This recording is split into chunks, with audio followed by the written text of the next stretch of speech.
Today I have a quadruple unboxing that includes 2 firsts and a guilty secret. If you're thinking I can't count because there are only 3 boxes on the review table, it's because the 4th just won't fit. Hi and welcome to Last Watch. If you haven't already done so, I would appreciate if you would like this video and consider subscribing to the channel. It literally takes seconds to do and should get those YouTube analytics busy promoting my videos. As you can see, I have a bit of a cluttered desktop. My coffee table could probably do with a tidy as well. Normally I would reveal the watches as I review them, but I thought I'd shake things up a bit by showing you what's on the slate for the next month or so. That's subject to change of course, as I have more watches en route. Let's kick things off with a big brand name. This Seiko box made a cameo appearance in my last video, and I know many of you will be dying to see what's hidden inside. It's only fair that it should be the first to be opened. Well, we appear to have a grey marble effect cardboard box with the new Seiko 5 logo. And neatly hidden away, tucked inside this outer cardboard box, we have the obligatory guarantee and instruction manual. And actually, if I look in the back, here's the guarantee card. Won't be needing any of that. And Rubicon, this was the name of the company that I bought the watch through on Amazon. That will be my receipt, you're not looking at that. And a rather hefty Seiko instruction manual, which I won't need. Time to open up the box and see what we have inside.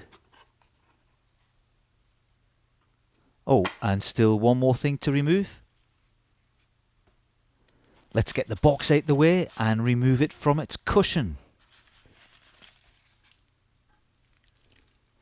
This is the Seiko SRPE 51K1. It's one of the many new Seiko 5 sports range variants, dubbed the 5KX, that were introduced to fill the gap left by the demise of the SKX line. It's a 40mm automatic watch with a gorgeous anthracite dial, clearly inspired by the late divers. Some clever sparks saw fit to remove the rotating dive bezel, and it's all the better for it. For obvious reasons, it's been nicknamed the Dress KX. It also has a passing resemblance to the Tudor Black Bay 41, albeit at a much more affordable price tag. Speaking of the price, the SRPE 51 has a recommended retail price in the UK of £230, but it's definitely worth shopping around.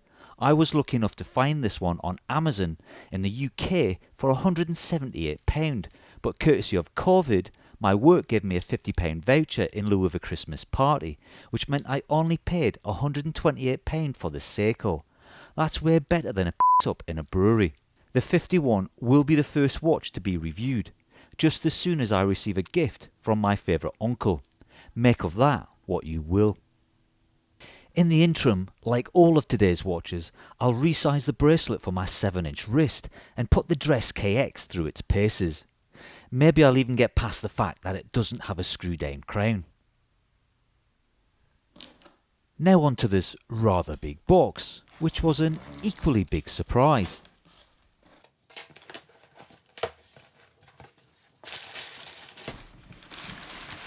And here we have it, the inclic watchwinder reference GJ19001, the first watchwinder on the channel. Well, I suppose we better have a look and see if it's any good. No fancy knife today guys, this is a bog standard pair of scissors from IKEA.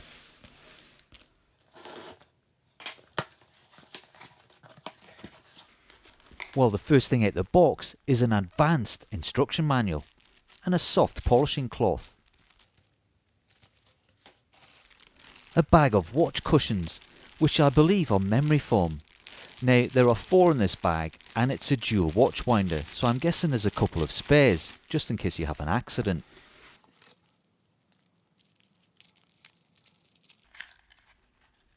This would appear to be a USB power cord.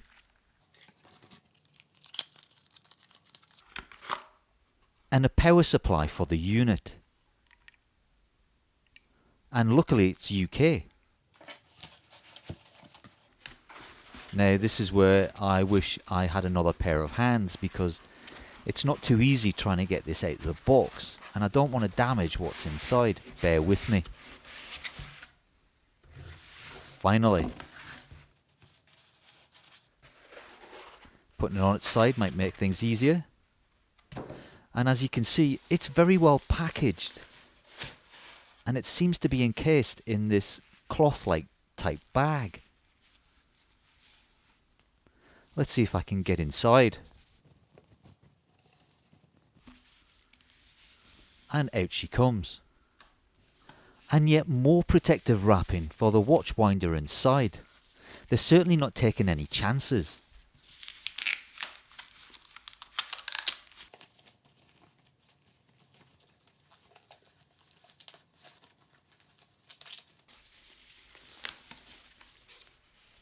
Finally, it's unveiled. And this is the back of it. Oops, that's the drawer front falling open. As you can see, the inclic, and I do hope I'm pronouncing that right, has a highly polished gloss-like finish. It's a bit of a nightmare to film as it's so reflective. I can see a lot of marks on the case and the acrylic glass, which I'm hoping will polish out. I'd be disappointed if they don't. All the controls would appear to be on the back of the case, so you won't see them as you're looking at your watches. I will probably need to look at that advanced instruction manual. Hopefully it won't be too advanced for me to understand. The interior of the case looks quite basic, but I guess that will change once you put your cushions in and of course your watches. The inclic watchwinder was sent to me by Watchwinder Mall. It retails on their website for $139 or £103. Watchwinder Mall originally contacted me last year about reviewing one of their products. I was snowed under at the time, so we agreed that they should contact me after New Year. They got back in touch last week and offered to send me this dual watchwinder. I accepted, thinking that the delivery from China would take 2 to 3 weeks. It showed up at my door 2 days later, hence the big surprise. It turns out that Watchwinder Mall have a tie-in with Amazon and guarantee delivery to the UK within 3 days. I'll find out about global shipping ahead of the full review. The inclic has been sent to me free of charge. It's the only product I'm showing you today that I didn't pay for, but I will be no less thorough when it comes to its review. It's the first watchwinder I've had on the channel. I've already said that. It may or may not be the last. If you're keen on picking this up, or any other watchwinder from Watchwinder Mall, then good news. I have a discount code, LASTWATCH15. That will give you a 15% discount on anything they sell costing more than $100, which I think is pretty much everything. This next unboxing is a watch from a brand that people love to hate. No, it's not Rolex, but they clearly want to be. However, this particular watch proved so popular that it sold out almost immediately last year. Like me, I'm sure many of you have been waiting for its re-release, and it comes from Invicta. Before I reveal the watch, I just want to mention the buy-in process. I bought this watch from the European Invicta store. Now here in the UK, we've had this little thing called Brexit. We are now single and completely divorced from Europe. Business between the UK and Europe is currently a bit of a grey area. Needless to say, I have my concerns that my watch buying costs may escalate due to unfair tariffs. I use the Invicta purchase as a bit of a test case to see what issues, if any, might occur. First off, the Invicta European website says free delivery within Europe. They didn't charge for delivery to the UK, so maybe they aren't aware that the divorce is final. Invicta shipped their watch quite quickly to the UK, and that's when things went awry. FedEx shipped the watch to Glasgow, which is a mere 40 minutes from where I live here in Scotland. Rather than being delivered to my door, it was then transported to Newcastle. That's where I grew up in the northeast of England, some 3 hours away. The watch then sat for nearly 3 days before being forwarded to Edinburgh before finally arriving at my door. I have no idea why it took such a detour. Feel free to enlighten me. Fans of the channel have been requesting that I get an Invicta in for review for well over a year, but Invicta aren't really on my radar as they make some pretty horrendous watches. Sorry if you're an Invicta fan. Even the over-the-top yellow brand colour on the Rolex-inspired box is way too vibrant for my tastes, but what lies inside could be a game changer. Say hello to the Invicta Vintage Pro Diver 31290, better known as the Invicta 1953, partially due to the 1953 printed at the 6 o'clock position and the fact that it's a direct copy of the Rolex 6204, which was the first Submariner released in, yes, you guessed it, 1953. The Invicta is a 40mm automatic diver with 200 meters water resistance and comes in at €120, which converts to £108. I did get charged a no sterling transaction fee by my credit card company, so the total cost of the 1953 came in at just over £111. We will see if that was money well spent. I'm doing my best to keep this video short, so I apologise for whizzing through what you might consider to be the juicy bits. I know some of you like to see plastic being removed.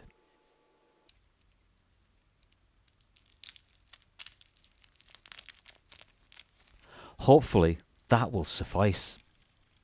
We can discuss the bracelet, the movement and the bezel action in the review.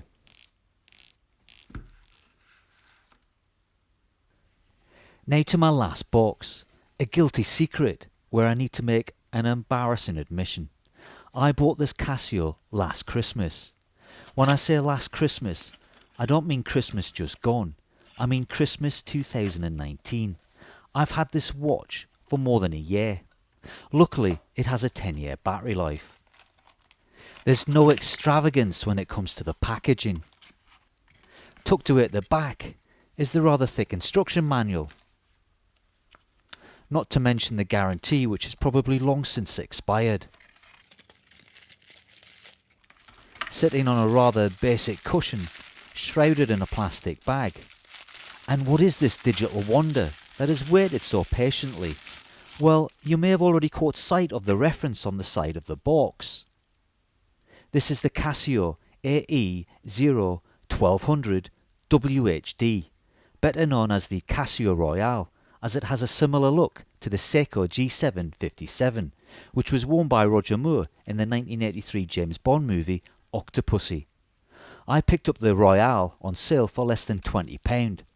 I thought it would be a good backup watch and fun piece to review if I ever had a quiet spell on the channel. Unfortunately, it's been a victim of circumstance, as I've had more than enough watches to see me through the last year. Rather than let it gather dust for another year, I thought it was well overdue an unboxing and some wrist time. I may even get round to a review before the end of 2021. Drop me a comment on your favourite from today's multiple unboxing. Be sure to let me know if you have any questions you'd like answered in their respective reviews, and I'll do my best to answer them. For those of you that are interested, I'll add some links in the video description below for all of today's watches and the watch winder. Thanks for watching, stay safe, and I'll see you all in the next video.